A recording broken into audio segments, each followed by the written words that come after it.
各位同學，大家好！我哋好開心同大家宣布，今年我哋學校會舉辦一個好精彩嘅回到三國主題活動。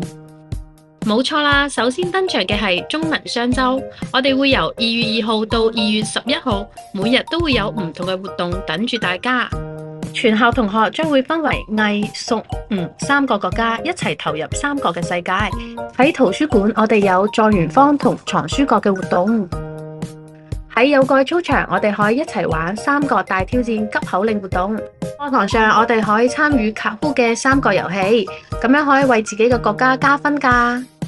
最後就係我哋喺禮堂嘅三國知識回答比賽啦，大家到時候記得為自己嘅國家加油啦！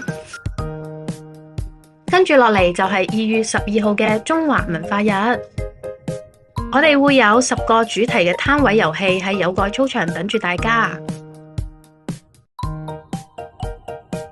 大家玩完攤位遊戲之後，就可以返課室玩我哋嘅手工活動啦。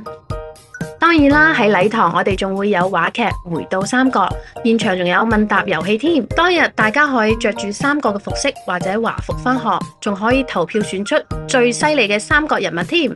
記住啦，由中文雙周到中華文化日，每一個活動都會為你嘅國家去加分嘅。最後勝出嘅國家，全班都可以加 Class Dojo 50分。大家一齊加油啦！